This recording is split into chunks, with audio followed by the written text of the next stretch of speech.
everybody. Happy Tuesday. Hope you are doing well. My name is Ahmed. I'm a data engineer. And in this video, we are going to go over two files, one that has some bugs and the other that has the solutions to these bugs. The goal is that we can help us improve our debugging skills. A lot of these bugs will not crash your app. They will just produce wrong behavior, and that is much worse. And again, this will let us change the way we approach debugging, looking for design bugs, bad data, etc. So the first thing I'm going to do is show us what we're working with. So what the code is supposed to do is we have this accounts.csv, and all we want to do is we want to take out $100 from this first account. Let's say it's 123, and we want to add $100 to this second account, 456.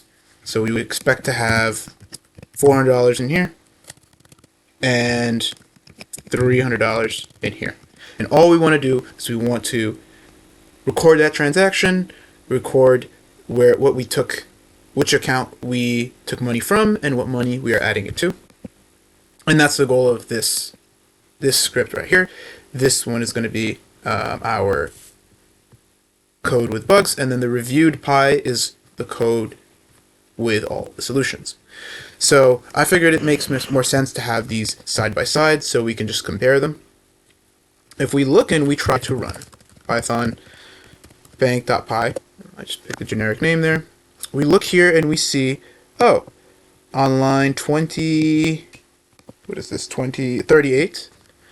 On line 38, we see that we have this bug. We could not convert the string to a float. So what's the reason here?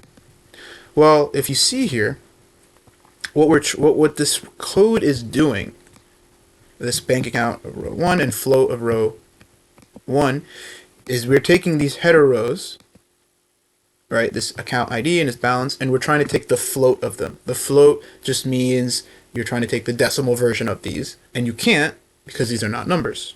So we are getting this error. What is the solution to that?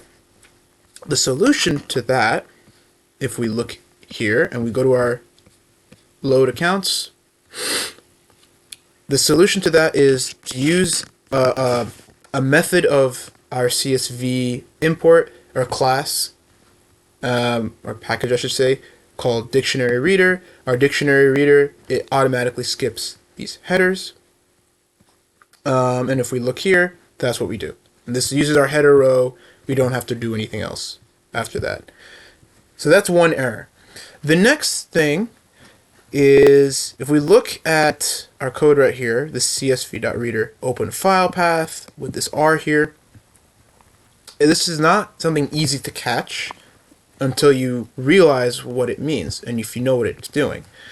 So what this is saying is that we're trying to open a file, but we never close it. So that means that we might leak some sort of resources or some really valuable data. So the solution is to use something called the with clause, or the with code. So if we do that, we are going to be able to close our file automatically. So just these two things alone fix a lot of our bugs. All right.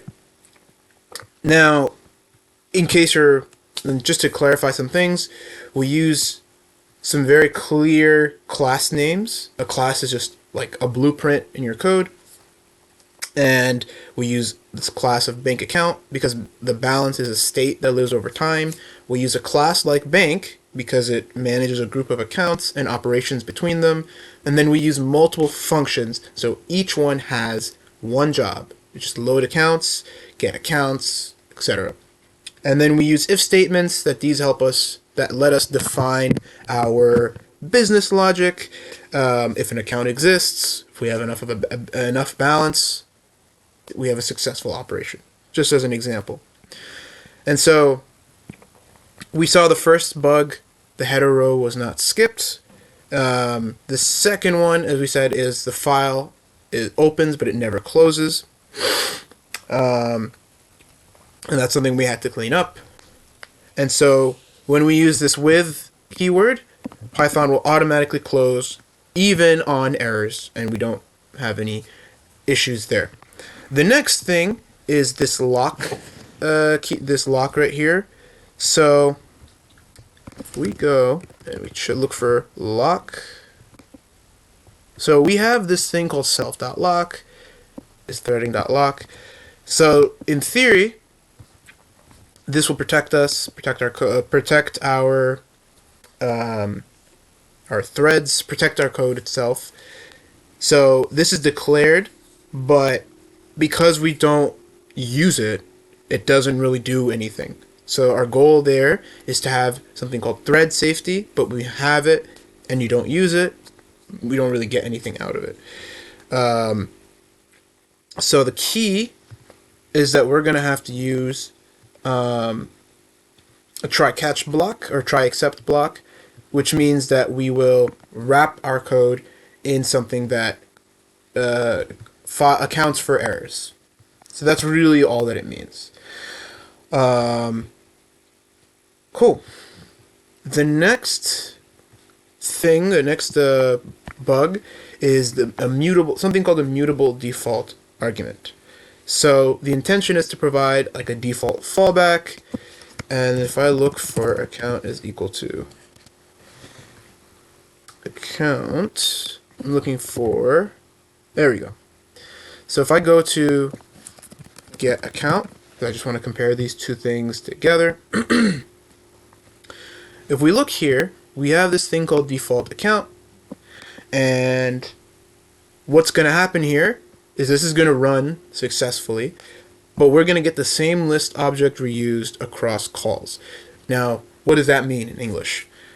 We're going to share the same list on each run, and the behavior is going to get weird in the sense that we're going to get duplicate data, or we're going to add two things incorrectly that we should not add. And what that looks like is that you're going to get incorrect values, and that's like a real money cost right there.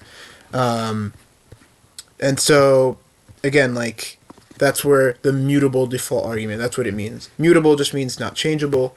So this, we're going to just declare this as optional bank account is none. So this will create a new list each time, and we avoid duplicate behavior. Like, that's really sus. Like, that's like the epitome of a silent bug. Cool. So these are just a few things that I wanted to cover. For the sake of the length of this video, I wanted to kind of cover like some of what these things might look like. If we look at very quickly the final results, it just looks like this. It's meant to be very simple. We have an initial balance, we have another balance, and we just show the transfer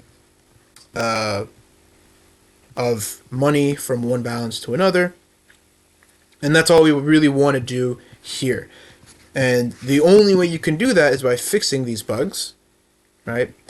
So I just wanted to show what it looks like to debug and go through your code with a fine comb, so to speak.